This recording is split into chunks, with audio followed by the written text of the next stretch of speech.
Good morning, everyone. Thank you so much for joining us today, and thank you for bearing with us through some of the usual technical glitches that we experience in 2020.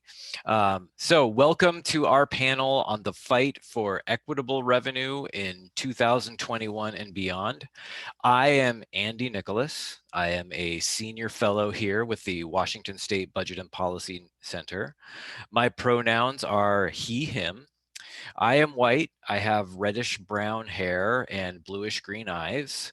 And I'm wearing a lavender colored shirt today. I'm coming to you live from my home office in Renton, Washington. You can see I've got some Tibetan prayer flags on the walls around me, and I've got my kids' Star Wars cup, haha, my kids' Star Wars cup that I'll be using to wet my whistle throughout the panel today.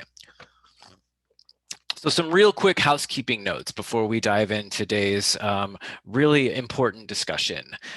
First, please, everyone, try and keep yourselves muted throughout the portion of the comments today. We don't want background noises and other things to get in the way. We've got some great speakers lined up and want to make sure everyone can hear clearly what the powerful things that they're going to have to say. And second, you're going to want to open up the chat box. Let's see if I can point down. If you scroll down at the bottom, you can open up the chat and there'll be a little thing that shows up on the side. And that's important because you're going to be able to access a lot of good stuff there. Although outside of the chat box is a closed captioning button for those of you that need those services. So if right there, if you punch the closed captioning button, you should be able to access that. But with the chat, you'll be able to access Spanish translation services. There should be a phone number that will pop up for those of you that need Spanish translation that you can access. There it is right there. You can dial that number and we'll get that for you. Also, super important is using the chat function, you'll be able to submit questions to all of us today, which we will then answer during the Q&A portion of the panel. So the chat box is your portal to ask us questions. And then finally, you'll be able to access technical support. If you're having trouble with the technology, the chat box is where you can go to get support with that. So diving right in, we are in for an exciting next hour or so. We're going to go on a fun, miraculous journey, and I'm not even being sarcastic about that. Those of you who know me know that I'm really pumped about state and local public finance and equitable taxation, and that's what we're going to talk about today, and that's a great thing. So real quick, what I'm going to cover, many of you know this, but I'm going to spend just a few minutes talking about the state and local tax code that we have in Washington. As Paula said, systems work the way they were designed, and we're going to talk about how our system is designed to fail. Then I'm going to talk about why raising progressive revenue is the only responsible option for lawmakers to be thinking about right now. And then finally, I'm going to highlight a few of the options, and it's not at all an exhaustive list, that we as the Budget and Policy Center are promoting to move us in a more just and adequate direction in terms of our state and local tax code. Then we're going to play a short video from State Senator Manka Dhingra, who has been a major champion in the fight for equitable revenue in the legislature. She was originally going to appear on the panel with us, but had a conflict with the legislature, and so she graciously submitted a video for us, and I think you'll really enjoy what she has to say. And that's just the start. All right, then we're really going to start to kick this into high gear. After the video from Senator Dhingra, we're going to hear from Bennett Vining, who is a community organizer with All In for Washington. And Bennett is going to, just hearkening back to the really great conversation earlier, is going to help us get our anti-racist LASIK going on. She's going to talk about her efforts to build grassroots support for economic justice and equitable revenue, especially in communities who have been denied access to opportunity for way too long. And then the Budget and Policy Center's own Evan Walker is going to talk about a major but not discussed sort of hidden form of regressive taxation in Washington state that we're just starting to do some research on here. So it's going to be an awesome panel today. And we're going to round it out with the best part of all, which is we're going to take your questions that you submit through the chat. So before I dive in, Super important note here. As was said in the outset here, when this panel is over, you gotta go back to air meet, the original thing that we went into for at the beginning of this, because you don't want to miss the final portion of our event today. There's gonna be some really great wrap-up comments that you won't wanna miss. And as was also said, if you go back, you have the option, you have the opportunity to win a really important prize that we're gonna be raffling off. So please go back to air meet once we're wrapped up with this panel here today. And then one more little thing before we go in there, and actually this isn't little, this is really big.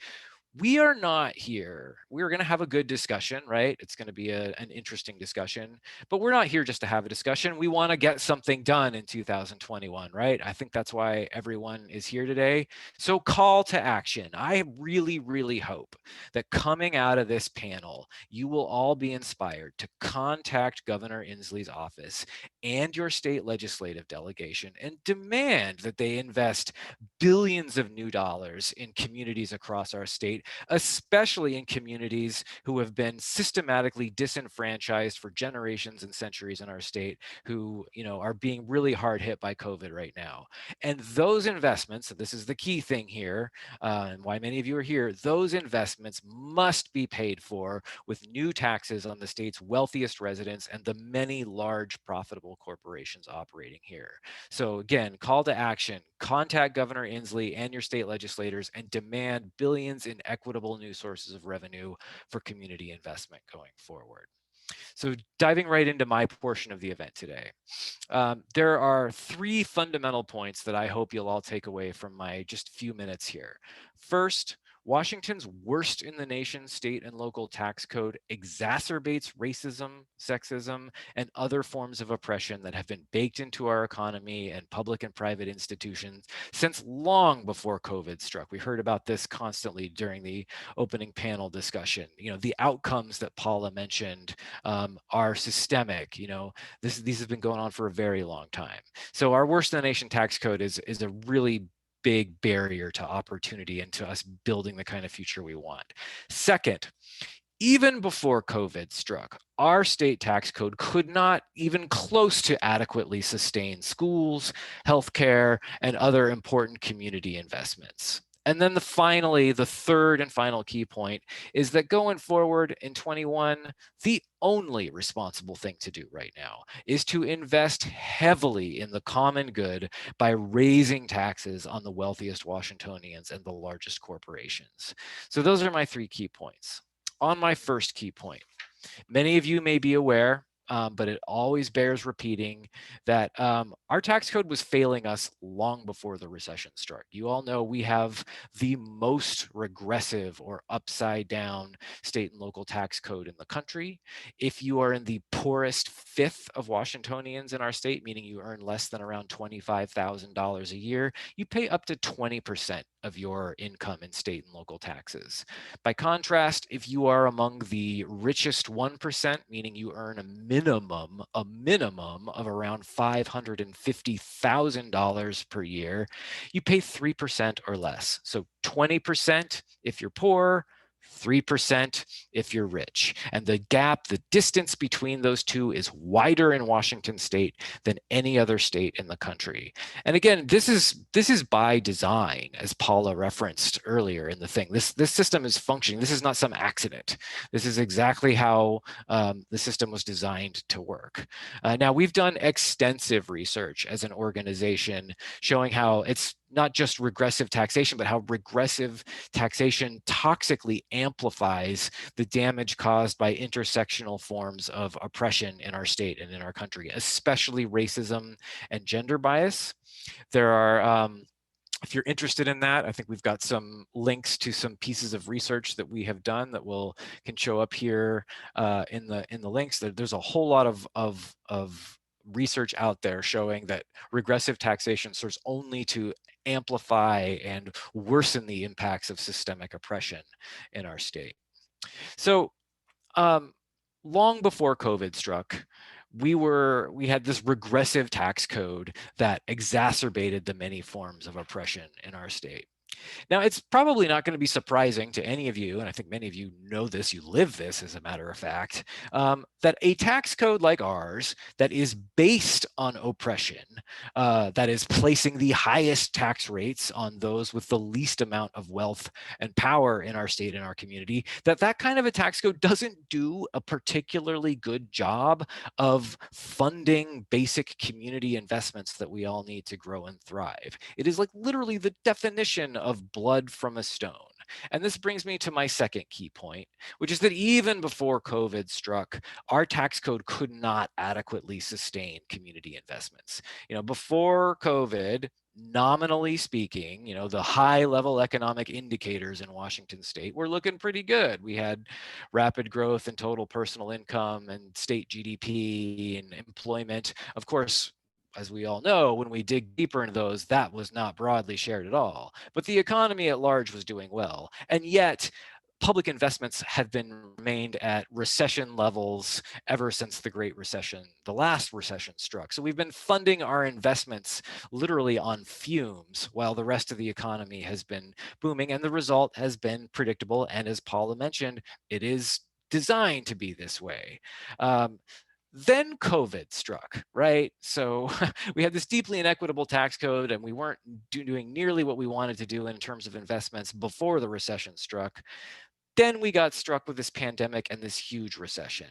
Now, as a result of those things, that tax code is going to generate $3 billion less than the amount needed just to sustain what we had on the books before. So we've got $3 billion minimum in shortfalls going forward over the next 3 years. And we know what will happen if we try to address those simply by cutting public services.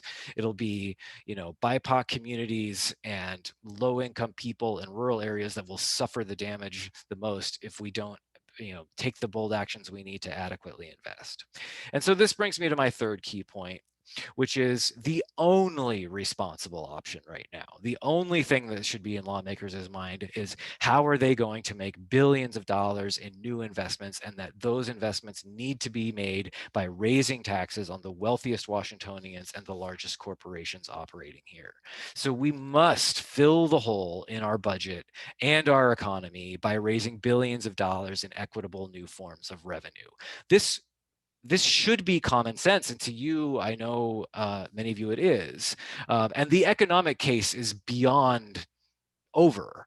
We've lived this. We know the result of cuts, and we know that asking rich people in our state to pay a little bit more will create a better, more equitable economy going forward. If you're interested in seeing the case, I would recommend that you check out the Roosevelt Institute and Kitty Richards' work there in particular. She's done an amazing job of laying out the rock solid economic case for progressive revenues during a recession and a pandemic like the one now. So we know what needs to be done. The real question right now is, are we going to do it? And before I get into the things that we're promoting at the Budget and Policy Center, I want to sort of really point out here, the how is not as important right now as the willingness on the part of lawmakers to just take the bold actions, to do what's right, to fill the hole in the economy and to raise new sources of revenue. There's lots of good ideas out there. I'm going to go through a few right now, but this is not at all an exhaustive list. So as I mentioned a few minutes ago, we've got $3 billion roughly in shortfalls, and filling that just gets us to the inadequate levels of revenue we were at before. How can we do that? Well, many of you know, who have followed the Budget and Policy Center, know we're big supporters of a state capital gains tax. Capital gains, or sales from or profits from the sale of corporate stocks, bonds, and financial assets, are more heavily concentrated at the very top of the income scale than any other part of the economy out there. Financial assets are a huge driver of the racial wealth gap in our state. And if we're able to tax capital gains at the same rate as Oregon, we could get $1 billion in the next biennium and $2 billion in each of the following bienniums. So there's $1 billion by taxing concentrated capital gains wealth. Second, we can enact a progressive state excise or payroll tax on sort of corporate high earners. There's another $1 billion right there. City of Seattle recently enacted a progressively structured payroll tax. That could be a great template. Our friends at the Economic Opportunity Institute have a sort of excessive compensation excise tax model. Both are great ideas. Both should be on the table right now. And again, if lawmakers are willing to be bold, we could get another $1 billion. So there's $2 billion in two highly progressive forms of revenue right there. Finally, certainly not least, we can increase taxes on multi-million-dollar estates and inheritances. The state estate tax is probably the most progressive tax that we have on the books. We should absolutely raise rates on that right now and generate hundreds of millions of dollars in additional resources. And we should extend it to include untaxed inheritances. And that's actually a tax that we used to have on the books in Washington state, and we should bring it back at a moment like this. And so there's $3 billion right there, $3 billion, three options for filling our hole. Now, of course, we need to do much more. And I really want to hammer this point home. This is not an exclusive or an exhaustive list. Those are just the things that we think lawmakers should get across the finish line very early in 2021. And then we need to be, thinking of billions and dollars more in terms of filling the hole in our economy. And, everything that I just listed were sort of new taxes on very wealthy people and corporations. But as we know, one of the really terrible things about the tax code is the exceedingly high tax rate for those at the very bottom of the income scale, up to 20% for the poorest fifth. And so we need to fund the Working Families Tax Credit, which is a targeted tax credit program, the most efficient and effective way to reduce taxes for those at the bottom. And there is a great panel discussion going on about that topic right now. But please don't leave this one, because we have so much more involved, and we're going to have recordings, so you can all check out the other panels later. But back to my three key points. Our worst in the nation state and local tax code exacerbates racism, sexism, and other forms of oppression that have been baked into our economy and institutions for far too long. Even before COVID struck, our tax code could not adequately sustain schools, healthcare, and other community investments. And third, the only thing that should be on lawmakers' mind right now, the only responsible response to the current crisis, is to raise billions in additional resources by taxing the wealthiest Washingtonians and the largest corporations operating here. So all of this, again, should be, and hopefully is, common sense to many of you. Now I'm going to turn it over to State Senator Manka Dhingra, who, as I said, has been a leading champion on the fight for equitable revenue in the legislature. We've got a video primed up and ready to go. So let's hear from the senator.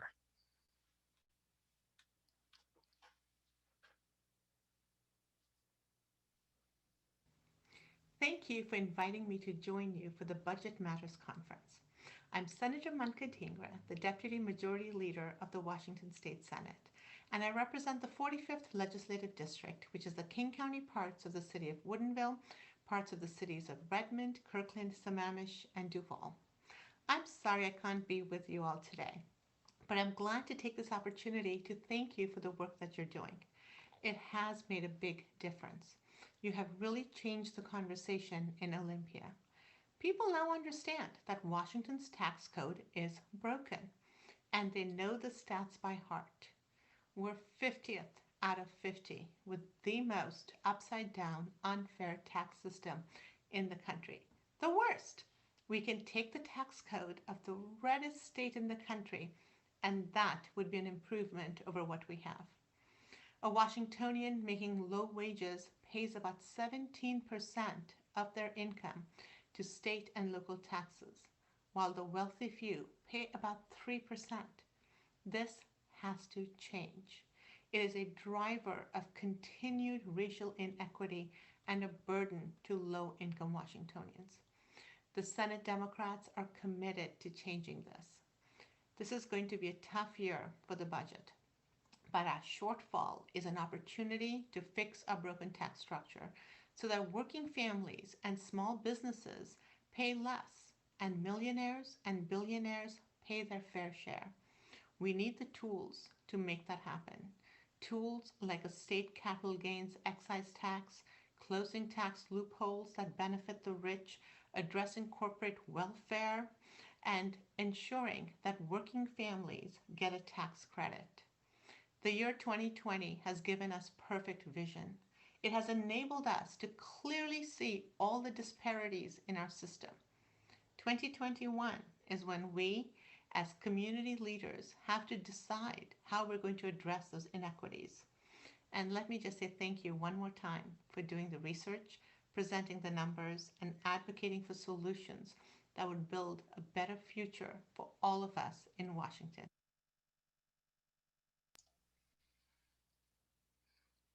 Thank you so much, Senator.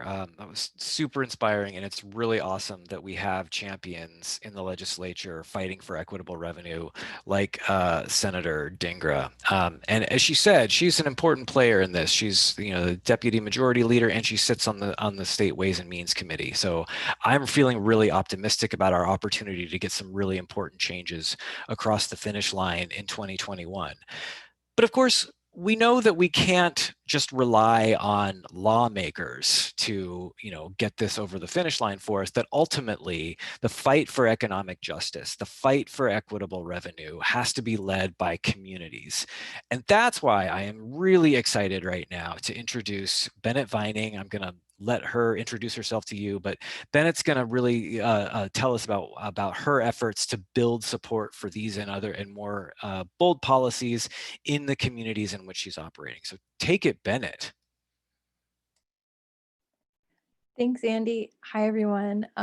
First, I just wanted to say thank you to Budget and Policy Center for hosting and having me today, and thanking Andy again for inviting me to speak with you all today. Like you said, my name is Bennett Vining. I use she, her pronouns, and I'm the lead organizer here with All In for Washington. I am a Filipino woman with black hair and brown eyes, and today I'm wearing a black blazer, and I'm dialing in from the basement in my roommate's room because she has the best Wi-Fi. She also has the coldest room, so I secretly have a blanket covering my lower half. And for those who don't know All In for Washington, we are a statewide, people of color led effort to overturn our upside down tax structure. We're composed of organizations across the state, and we were supposed to hear from one of our steering committee members earlier, Abigail Scholar. Now, as a 22-year-old, some may still consider me as the youth, and my baby face and young features certainly doesn't help me out so much. And when I'm in this tax reform space, I certainly do feel young, as there's a huge lack of young folks in this movement. And usually, when I mention tax reform to other young people, no one really wants to hear about it. And the idea of tax reform at first glance honestly just sounds really boring, irrelevant, or daunting and turns a lot of folks away, even myself initially. And it wasn't until I've learned more about our tax structure and how it's a tool to upkeep racist policies in our state, and how my life and my family's life has been impacted by it, that I've grown to be really passionate about this issue. Now, by no means am I a policy expert or even an expert at organizing, but today I'm just going to be sharing what I've learned so far from being in this field and from BIPOC organizers in this space. And BIPOC meaning Black, Indigenous, people of color. I find it really important to translate our state budget and shortfalls into our daily lives, and I'm finding community empowerment, accessibility to knowledge, and unifying struggles rising to the surface and grounds much or all of the work I do. Now, when I go out and talk to communities that have never discussed tax reform before, I find it really important to lay the context of our tax structures. And like Andy said earlier, Washington State has a deep history of racist policies that has lasting effects until this day. I'm going to be touching a little on history, but I think the full report is in the chat and you can find it and read later and continue your learning. So since the endorsement of slavery, we've learned that white people have accumulated an exuberant amount of generational wealth. Washington State has a deep history of racial discrimination and has not supported the financial stability of BIPOC people. From racially restrictive covenants that denied housing in certain neighborhoods depending on race, to redlining that denied housing loans depending on race. Racist policies have created a massive wealth disparity in our state. Today, this looks like the median net worth of white households being 10 times that of Black households and 8 times that of Latinx households. In Seattle, which is my home, the median net worth of white households is $456,000, while only being $23,000 for Black households and $90,000 for Latinx households. Now, when I first started this job, protests were starting as people were taking it to the streets to stand up against racial injustice. And I have to note that people were and still to this day are protesting as a refusal to accept racial violence against Black lives. As our communities have been mass mobilized, more and more parallels are being drawn between police violence, community safety, and investments into communities. And when we say defund the police, we also mean reinvest resources into our communities that have historically been neglected and abused. We mean invest in resources that actually keep our community safe. This looks like mental health, healthy food assistance, housing, education, arts, climate justice, and we can continue this list all day. But we've arrived at a common understanding that communities of color have been neglected and investments have been directed towards racist structures. Likewise, our tax system upholds racist policies that have prevented our BIPOC communities from thriving. Having the fourth highest sales tax in the country leaves BIPOC working class families paying more of their paychecks in essentials than wealthy white folks. For example, the sugar tax disproportionately affects poor BIPOC communities as our communities turn to unhealthy food due to lack of access or nutrition knowledge. Now, marching in the streets, we've yelled the term pay the fee, and pay the fee in terms of justice and equity. When we mean pay the fee, the acts of racial violence enacted on people whose legacies will not be forgotten. Demarius Butts, Isaiah Obet, Tommy Lee, Charlena Lyles, Eugene Nelson, Robert J. Lightfeather, Curtis Elroy Tade, Jason Severs, Carla Gamas Talavera, Mitchell O. Nelson, Marcelo A. Castellano, Joseph Pepin, Iosa Togo, Miguel A. Barraza Lugo, Wangsheng Lang. Pay the fee in terms of investing in communities. The same demands that Black organizers have been pushing for must be translated into our work in the fight for economic justice and equitable revenue. For example, the No New Youth Jail is a strict demand from our organizers because sending our youth to prisons does not keep our communities safe. I've learned from educator and activist Jesse Hagopian that at Garfield High School in Seattle, there are 150 homeless students. How can we set these students on a path to success when we aren't even leveling the playing field for them? How can our students succeed without shelter, food, or access to a fast internet 24/7, especially during this pandemic? Now I want you to take a moment and reflect. What is your understanding of students who do not receive good grades? For many, it's the notion that they're bad kids or troublemakers. And we seriously have to deconstruct that thought, and we seriously cannot continue to decriminalize those in poverty. We cannot protect harmful structures. We cannot protect racially oppressive forces, and our tax system, frankly, is another agent of those racially oppressive structures. Again, we must not isolate our efforts from those who are demanding resources to be directed from police enforcement into community programs and autonomy. We have to ground our work in anti-racism and really be creative in how we organize. When advocating for equitable and progressive revenue, we must think about the effects of our state's regressive tax system. We have to identify the needs of our people. When we think of an issue that impacts many, we have to look closely at who it disproportionately affects. I think it's our paramount duty to uplift the voices that are usually denied a seat at the table. And as we move through the COVID-19 pandemic, we cannot allow those whose lives who have already been neglected by our state's policy to be jeopardized even further. With many of us struggling to make ends meet, we also have to push for those shut out from any assistance. This year, Washington immigrants have been wrongfully excluded from at least $700 million from state and federal cash assistance. These are the stimulus and unemployment benefits that are helping many Washingtonians. Now, we worked with Julio Romero, a longtime activist and former president of Washington State Farmworkers Union, and he highlighted the stark disparities in healthcare protections for farm workers in Wenatchee. He shared that alongside 82% of COVID cases affecting Latinos, farm workers have limited access to face masks, and self-isolating in homes is nearly impossible.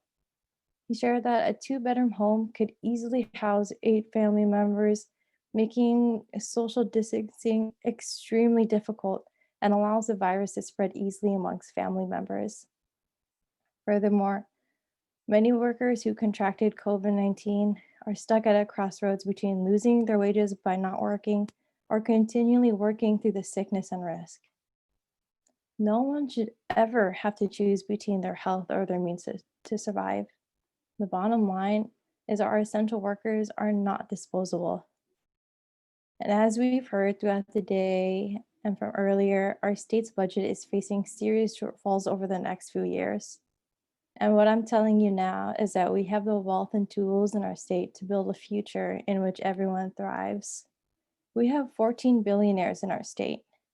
Our very own Jeff Bezos has profited tremendously off of COVID-19, bringing in at least $74 billion from the start of the pandemic.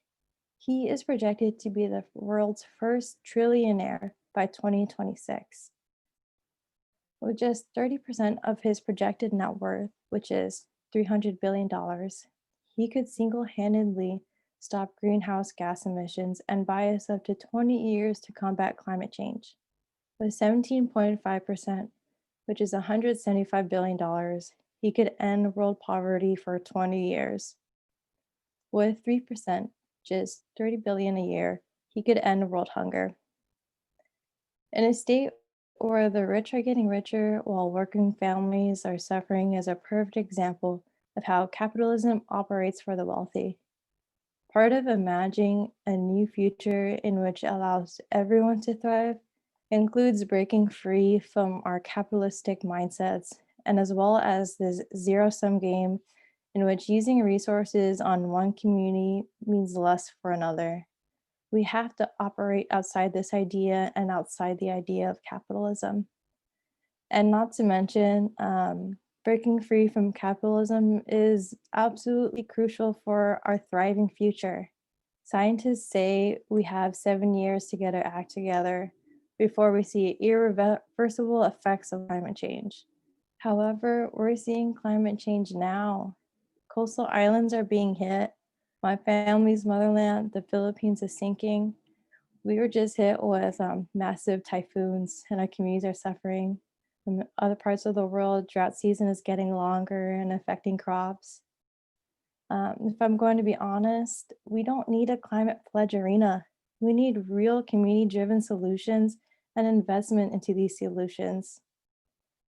Breaking free from capitalism looks like prioritizing mental health over productivity. The mental health of many students is on the decline during this pandemic, from being in isolation to facing housing and food insecurity, unequal access to education, all while still being expected to perform with academic excellence. How are students supposed to give and give without any investment into their well-being? The idea of capitalism is so strongly tied with the idea of individualism. The idea that if you single-handedly work hard, you can pull yourself up with your bootstraps into social mobility. The idea that choosing to be more environmentally friendly is the key to stopping climate change.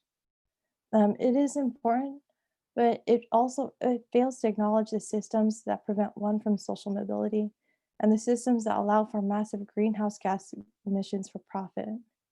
In reimagining these systems, we have to prioritize the needs of the most marginalized communities and create environments that allow for success for all. We must tie wealth accumulation and disparity with the burdens of inequities and shortfalls our communities are carrying. The move to push forth progressive and equitable revenue shares the same goals of COVID-19 relief, defunding the police, environmental justice, mental health, and so on. We need to create a just environment that allows everyone to thrive. When it comes to progressive tax structures, we've learned that Washington state comes dead last. The poor and working class pay 7 times more of their income in taxes than the wealthiest Washingtonians. But it doesn't have to be like this, and it certainly should not be. We can push for a policy that works for us, and we could push for policy that will fight against our history of racist policies. Throughout my talk today, and probably throughout the conference, we've heard the word investments many, many times. And we know that investments cannot exist in a budget shortfall. We absolutely need progressive revenue, and we can do so by uplifting our communities, drawing parallels in our fight for economic justice with others, and sharing this information back with our communities for mobilization.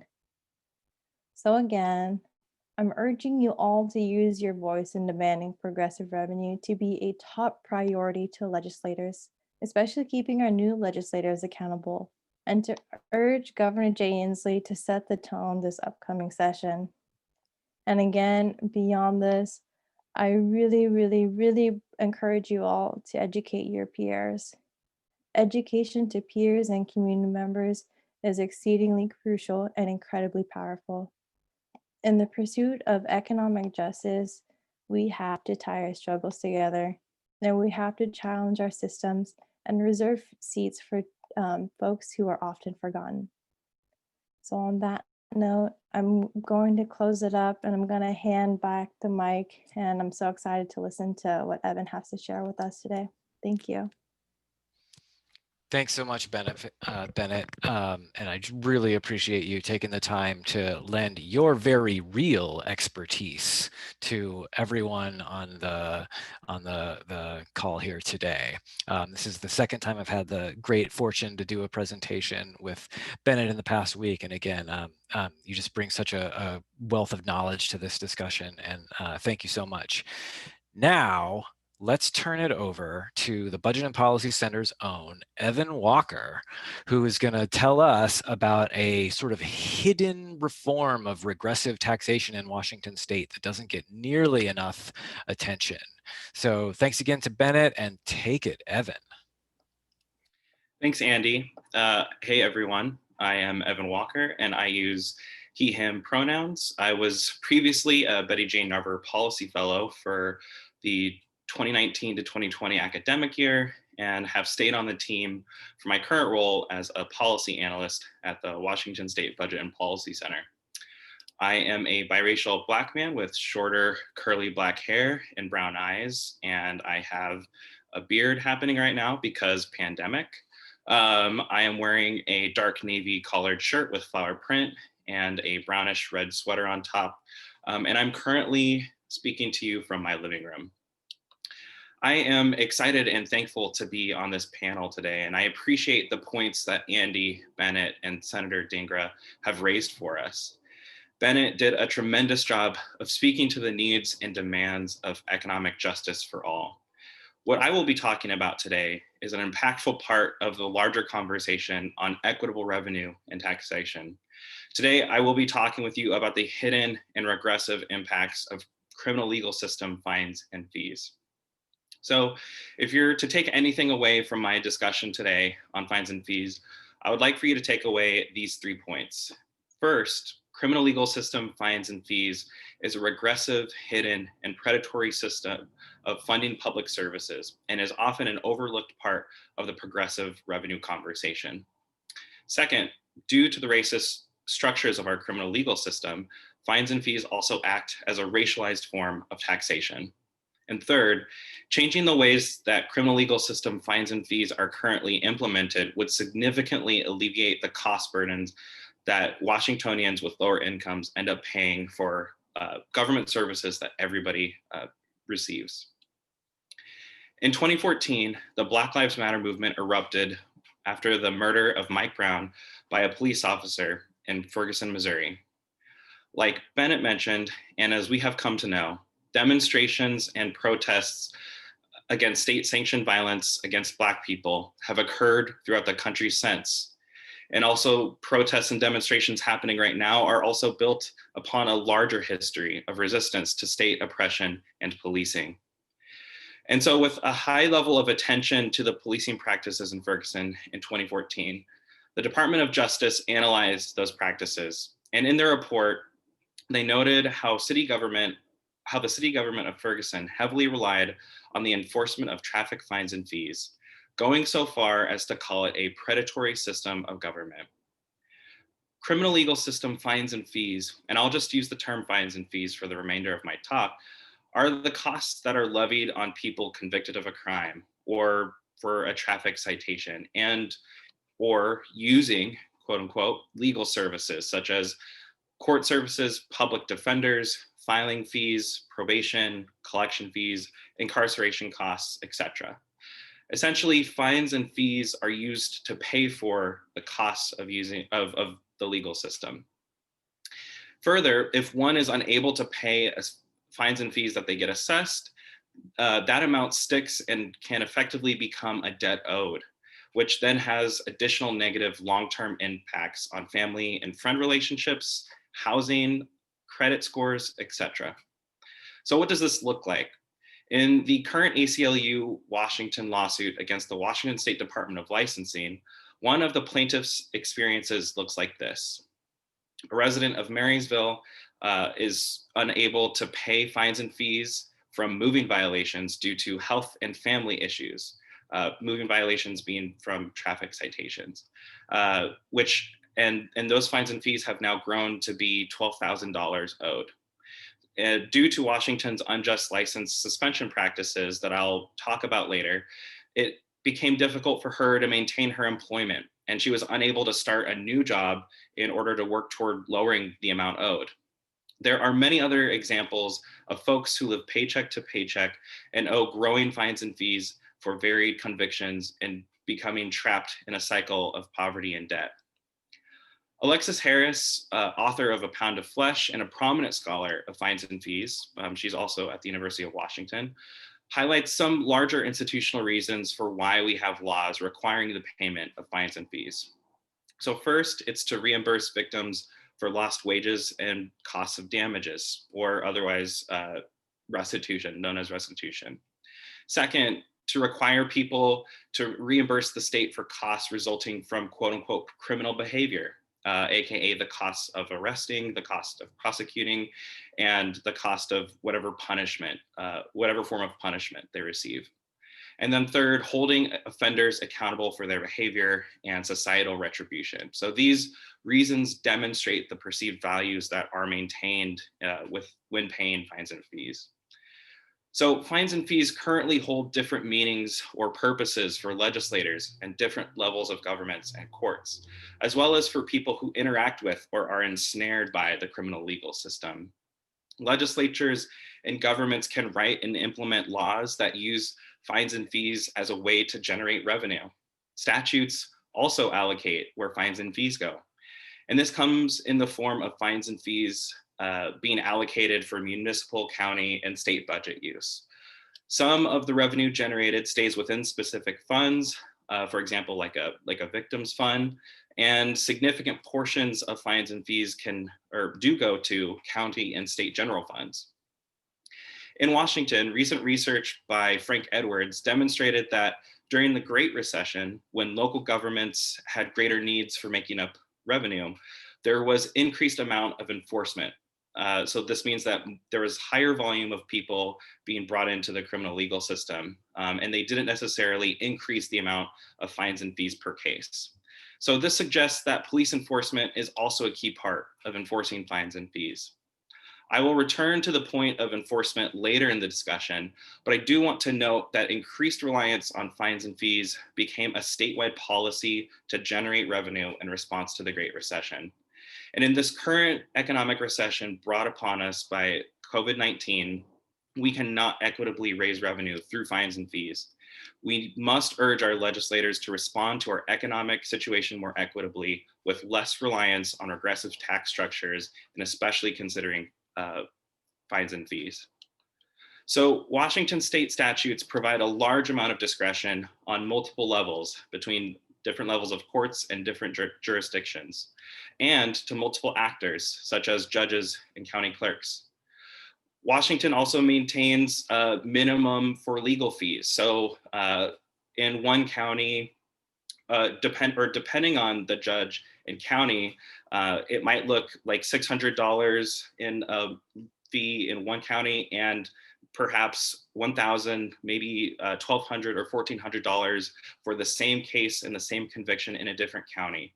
So that is a difference of potentially $600 for the same case, same conviction, just depending upon where that county is. So since county dependency upon fines and fees differs, discretion here allows for counties with greater potential reliance upon fines and fees to generate revenue that might look like larger fines, larger amounts for the same conviction. I do want to highlight a positive aspect about discretion is that it has been used to provide those who do demonstrate less capacity to pay fines and fees the ability to receive less harsh amounts to pay in fines and fees, or alternative ways of paying, such as community service. However, this requires legal counsel and a judge that are willing to work with someone who does not have the capacity to pay. And still, community service might also prove to be a tough cost burden on a person who can't afford to miss work and or miss taking care of children and family. To be clear, people pay the fines and fees that they are assessed. Those who are less well off economically bear larger burdens of being able to repay the fines and fees and potential debt that is incurred. Further, Alexis Harris and other scholars have noted how the amount of money owed in fines and fees and even the potential court process is not always clear when one is brought into the criminal legal system. So monetary costs and time spent in court become hidden and expanded burdens. Ultimately, discretion is inconsistent and inequitable, and there is evidence to show that Black and Latinx defendants are overrepresented, and Latinx and Native American individuals are assessed higher amounts of fines and fees for the exact same convictions, reflecting the larger structural racist functions of the criminal legal system. This also means that Black, Latinx, and Native communities are being saddled with greater amounts of fines and fees, which is a larger and continued extraction of economic resources from these communities. Fines and fees are also not just paid by the person who is convicted of a crime, but that cost becomes shared amongst friends and family. And more specifically, the cost burden, or there's research and evidence to show that cost burden of payments and debts falls heavily upon women. Again, when fines and fees are given, they don't just fall on the person that is convicted, they fall on larger communities.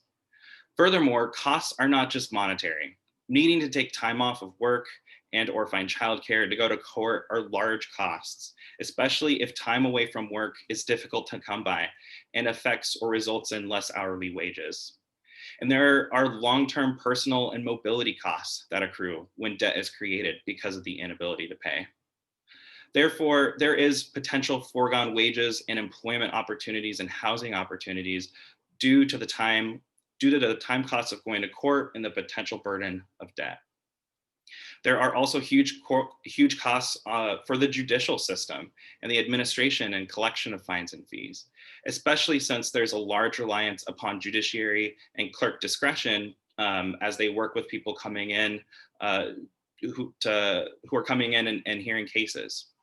So next, I want to ask a question that should guide the larger proposals for equitable and progressive tax revenue raising.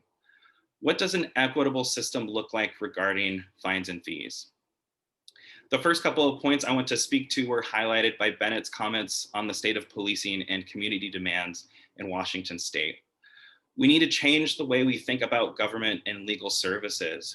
So what if we shifted who pays the costs of legal services to our larger tax base so that fines and fees did not overburden those with lower incomes and created debt?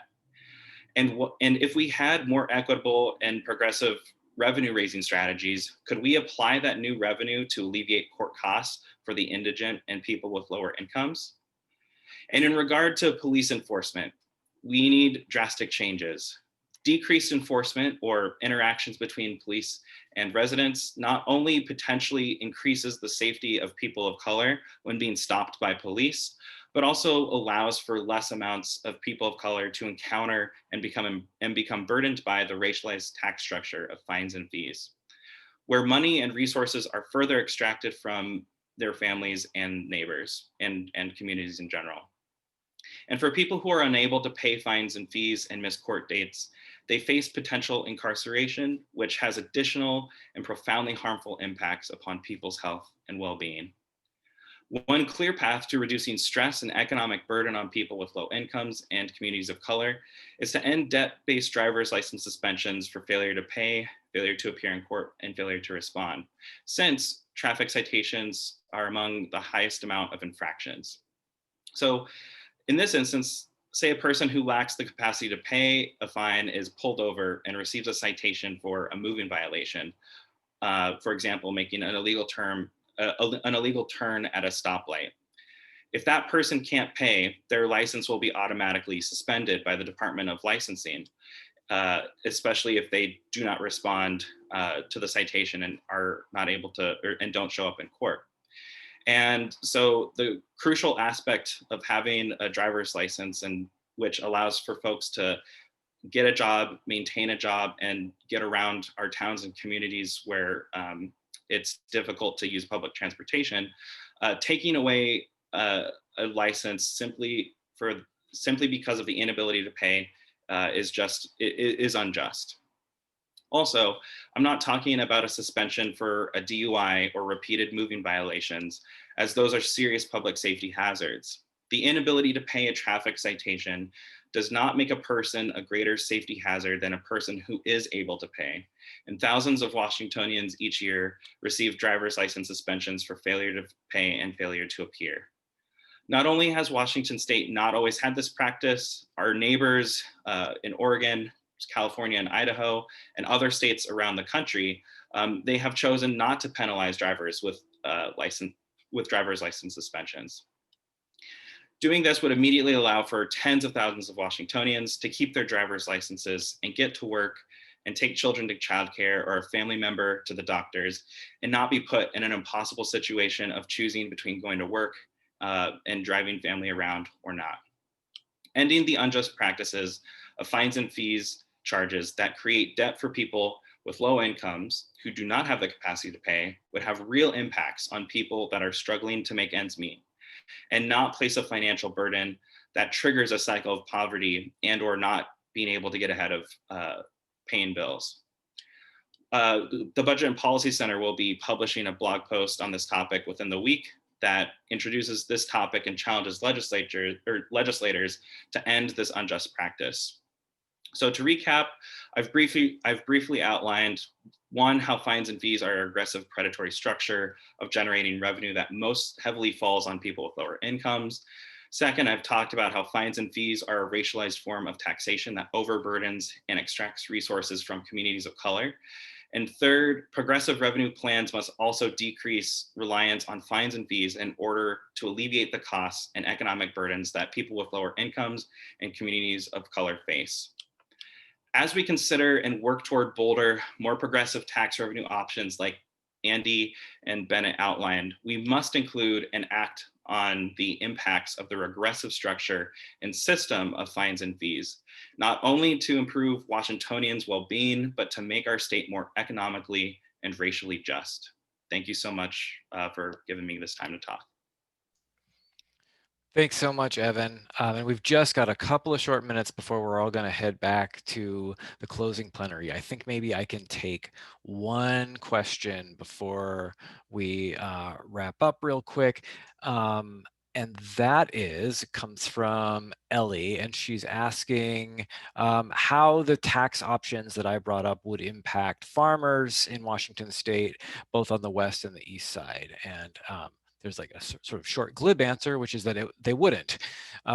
For a little bit more detail there, one, on the state estate tax, that does not apply to the transfer of a family farm or something to an heir. So the state tax doesn't apply. In fact, we won the estate tax in a ballot measure, a referendum campaign back in 2006 with the strong support of Eastern Washingtonians, because they included specific measures in the estate tax to make sure that farmers would not be impacted.